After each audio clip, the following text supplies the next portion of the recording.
tout le monde, c'est Muriel du compte Instagram et du blog des étoiles et des pois et je vous retrouve aujourd'hui pour vous présenter une petite vidéo pour coudre le gilet cannelle de Christelle Bennetou. Donc le voici si vous ne connaissez pas, voilà, qui est un gilet en maille à manches longues, voilà, avec un col châle, et je vous propose de le hacker. Je l'avais cousu en effet il y a quelques temps et je l'avais présenté dans une vidéo. Donc ma version comporte des poches qui sont prises dans la couture et il est allongé. Donc je vous propose de coudre avec moi cette version, voilà, qui est hackée, comme on peut le dire. Donc c'est-à-dire que je ne me substitue pas du tout aux explications de Christelle Bennetou dans la construction de son patron. Juste je lui apporte des petites modifications et je vous propose de les découvrir avec moi. Et si ça vous plaît, à vous de vous en servir pour hacker vous aussi ce patron. En fait, pour tout vous dire, j'avais choisi cette maille et j'avais envie de me coudre un nouveau gilet au mois de février, mais je n'avais pas forcément envie de racheter un nouveau patron parce que j'avais celui de Christelle Bennetou qui était là, puisque je l'ai en version pochette, donc il était déjà décalqué, donc le temps était déjà gagné. Par contre, je voulais des petites modifs, donc voilà, je l'ai fait à ma sauce et j'espère que ça va vous plaire. Alors, pour tout vous dire, donc ce patron, il existe soit en version pochette comme celui-ci, ou alors on peut aussi le commander sur le site de Christelle en PDF. Et c'est un basique vraiment très très chouette à coudre. L'idéal, c'est quand même d'avoir une surjeteuse, mais dans les explications, Christelle donne la possibilité de le coudre à la machine à coudre en expliquant les démarches qui sont un petit peu différentes, en tout cas au niveau des réglages de la machine. Moi, je vous propose de le coudre ensemble à la machine, à la surjeteuse, pardon. Juste une toute petite précision concernant la maille. Alors, je vous conseille de faire bien attention au métrage que vous allez commander, vous allez acheter, parce que étant donné qu'on allonge le patron, il faut bien penser à prendre un peu plus de maille, voilà. Donc moi, je vous conseille de prendre 50 cm en plus que ce que vous auriez acheté initialement pour le patron en fonction de votre taille. Pour réaliser votre gilet cannelle, vous allez donc avoir besoin de votre coupon de maille, un cutter rotatif pour couper, moi c'est ce que j'utilise. Après, vous pouvez aussi utiliser une paire de ciseaux, un tapis de découpe si vous utilisez un cutter rotatif. Ici, ce sont des petites pinces qui permettent de maintenir en place les tissus ensemble avant de passer à la surjeteuse. Et évidemment, vous aurez besoin de votre patron cannelle de Christelle Bennetou. En ce qui concerne les modifications apportées au patron, j'ai ajouté 8 cm et demi au bas de la pièce appelée devant, ainsi que 8 cm et demi ajoutés à la pièce appelée dos. Donc j'ai fait mes modifications sur mon patron lorsque je l'ai décalqué. Voici donc ma pièce devant, donc j'ai ajouté 8 cm et demi, je l'ai noté pour m'en souvenir, et donc c'est cette partie-là que j'ai ajoutée. Pour réaliser la version que je vous propose, il vous faudra 2 pièces supplémentaires.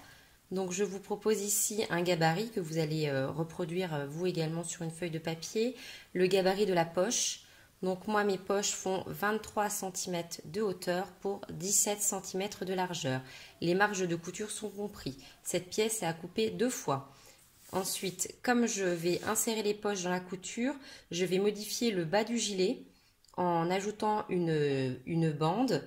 Donc pour couper celle-ci, donc moi j'ai fait une bande de 8 cm de largeur et 42,6 cm de longueur. Donc pour obtenir cette longueur, en fait, j'ai ajouté les mesures de largeur des pièces devant x 2, puisqu'il y a 2 devant, plus le dos, auquel j'ai soustrait les marges de couture, puisque les marges de couture sont incluses dans les patrons de Christelle Bennetou et elles sont de 0,7 cm.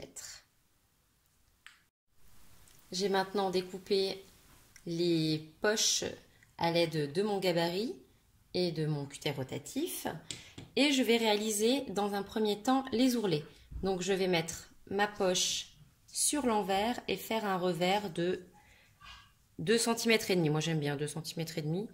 Après vous pouvez faire l'ourlet que vous voulez. Donc je vais utiliser mon petit outil pour mesurer. Donc là moi j'ai pas 2 cm et demi, j'ai 2 cm, mais je sais que je fais un petit peu plus, et je place mes petites pinces.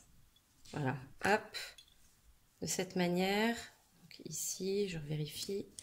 Je place une pince parce qu'avec cette matière-là, on ne va pas marquer l'ourlet au fer parce qu'on risquerait de brûler la maille. Moi, je ne repasse pas la maille. Peut-être que certains ou certaines le font, mais moi, je ne le fais pas. Donc voilà, je sais que j'ai 2,5 cm et je vais passer à la recouvreuse ou alors à l'aiguille double, comme vous voulez, pour réaliser un ourlet extensible sur cette poche. Les ourlets de mes poches sont réalisés, donc sur les 2 poches.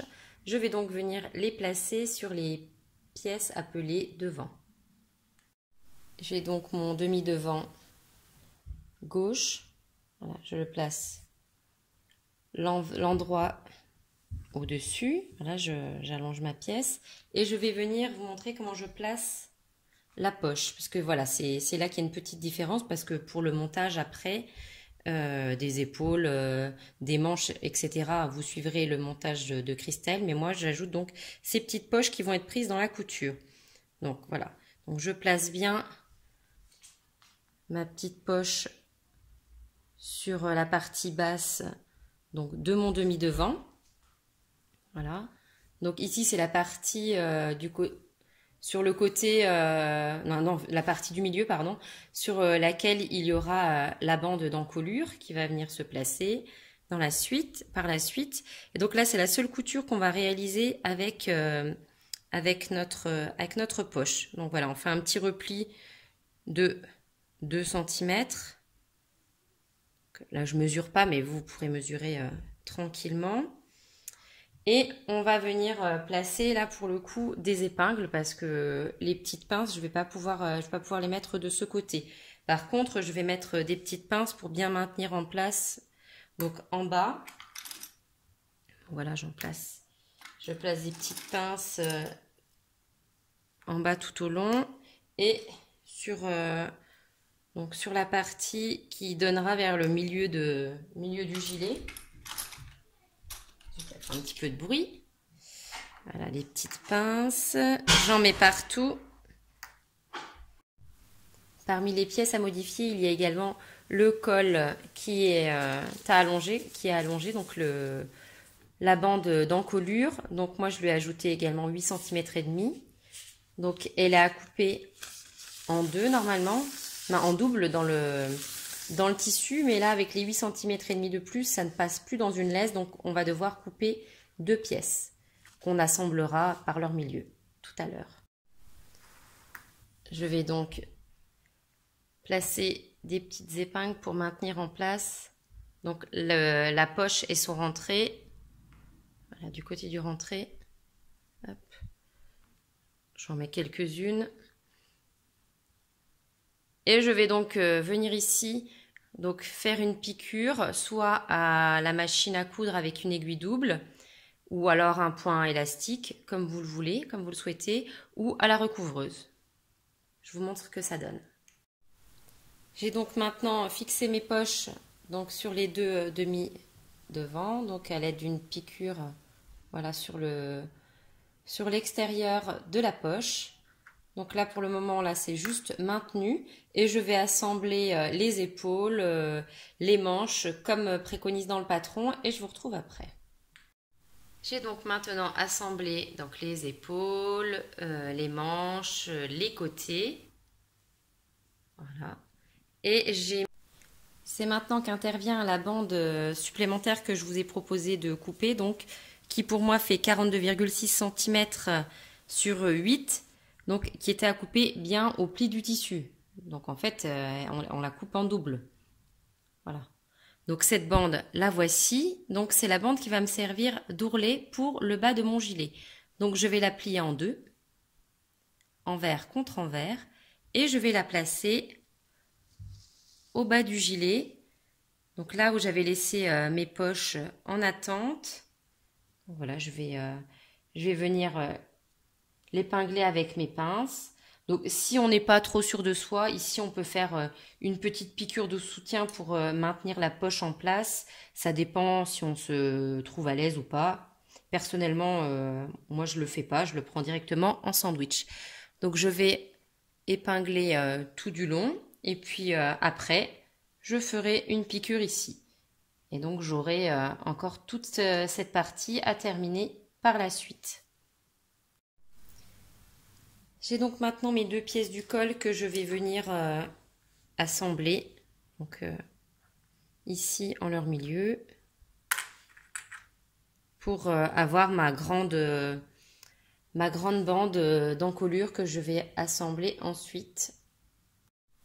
Le bas de mon gilet est maintenant fermé, donc voilà, donc la poche voilà, est fermée en bas. Donc là j'ai fait l'ourlet et je vais maintenant assembler le col-châle exactement comme il est préconisé dans le patron. Simplement je vais prendre en sandwich donc la poche. Donc si vous n'êtes pas trop sûr de vous, comme pour le bas je vous l'ai proposé tout à l'heure, vous pouvez très bien faire une petite piqûre ici. Je réalise donc le dernier assemblage, l'assemblage du col. Voilà, donc à la surjeteuse.